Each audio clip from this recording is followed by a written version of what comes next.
My dear crafting friends, welcome back.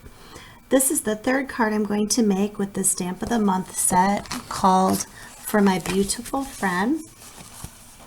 This stamp set is $5 during the month of July with any $50 purchase. If you purchase from my website, you'll also receive a card kit in which I give you enough materials to make two of each of 3 designs, and this is the third design.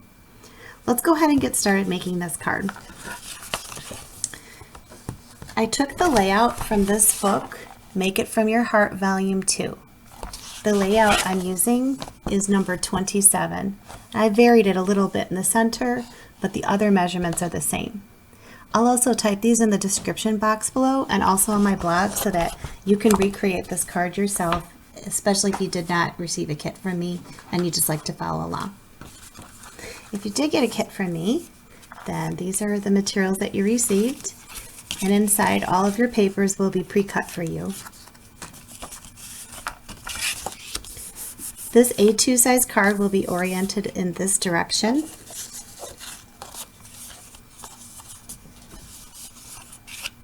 This cardstock in Lagoon will be placed in the center.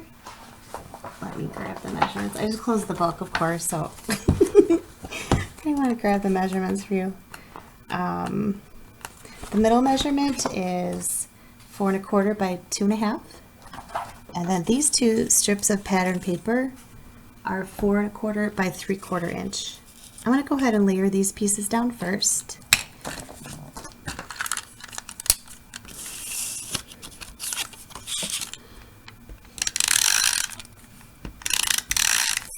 If you wanted to do any kind of inking on the edges of your paper first, that might be a nice touch as well.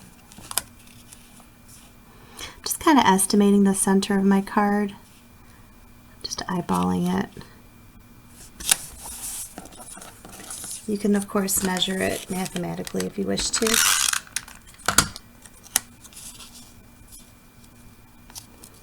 I think this one is the simplest of all 3 of the designs and very easy to replicate on your own.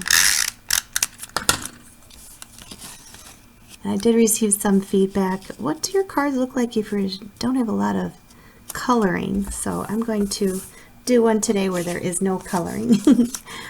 All right, for this center piece, you're going to take pattern paper that measures 3 1/4 by 2 1/4, and then this one is 3 by 2. I'm going to layer these 2 on top of each other. Let's see, this is a half shade darker, and I think I like the darker, so I think I'll use that side. And this is the color Pixie. And all of these pattern papers come from the new brushed collection, which is the Bring Back My Pack. You can purchase that through the end of July. All right, here is where I stamped my sentiment for my beautiful friend. And I did this in intense black. Let me grab that first.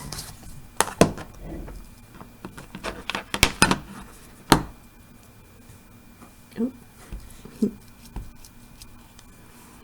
And that goes right here. I probably should have stamped before I layered it in case it didn't stamp really well, but that's okay. It worked out nice. And then on this small little piece here, which, let's see, what did I cut this at? Did I write that down? Yeah, 1 3/4 by 1 1/2 is this little piece right here. I used the color Smoothie for the butterfly.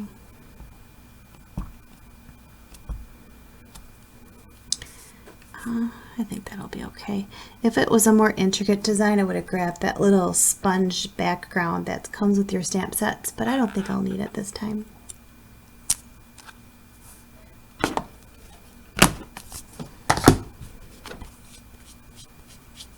All right, our stamping is done. And again, this would be a great opportunity to do some inking around this if you wanted to. But I'm just going to show you, even if you're in a hurry, you have time to put together a quick and simple card that is super cute and ready for gifting. It doesn't have to have all of those special little touches to it, but if you wanted to spend some time, you certainly could make it look super nice. All right, and even just like this card would be ready for gifting to someone. But if you want to do a little bit more, one thing that you can do is use some of our shimmer brushes. This one is in Canary, and so I'm going to use this one to fill in a little bit on these yellow areas here.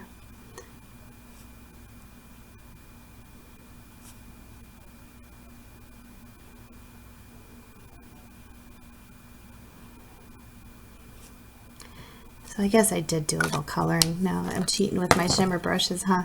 And then this one is the raspberry color. I'm just going to go over a little bit here and there on the darker parts of the butterfly here. And that just gives a little extra sparkle. Furthermore, you could do a little bit of work with trim. Now this trim does not come from close to my heart, but if you're getting a kit from me, I'll give you plenty of trim to make several cards. You'll probably have some left over even if you want to make a bow. I'm just going to glue this using some liquid glass, which works as a very nice quick drying adhesive. You can also use your Tombow adhesive or any of your favorite liquid adhesives. You could certainly use the sticky tape too, this red tape, but I don't have one that's thin enough. And this glue I know will dry clear, so I'm not worried about it coming through at all. I'm just gonna glue it on here and then let that dry clear. So although it looks like it's gonna be a different color there where it's wet, it won't be. Maybe that's why they call it liquid glass, because it always dries clear. Like glass would be clear. And then after gluing this down, one other little touch that you might like to try is a little stamp on your envelope to coordinate. So I'm going to show you that as well. Oh, he came off a little bit. Hold on, when I trimmed him. Okay. So that would be your card. This, of course, is going to dry clear. I'm going to show you something else that I like to do, and that is I like to embellish my envelopes a little bit in the lower left-hand corner here so that you can still address your card in the mail if you wish to. Now this one, I believe I did not feel like getting my little pixie stamp pad out, and so I stamped off on Smoothie off on a piece of paper and then onto the envelope. But I think this time I'll be less lazy and use a lighter pink color, this pixie color, for my envelope. Somewhere else that's nice to stamp on your envelopes is on the back flap here. That's also kind of a neat way to present your card to someone. And that's it for today. That is our third and final card. I hope you liked it. And I will be back soon with some more videos. I've had a couple people email and suggest on my Facebook page to make some layouts. So I'm going to go ahead and start doing some layouts for you as well. I hope you enjoyed. Happy crafting. Bye for now.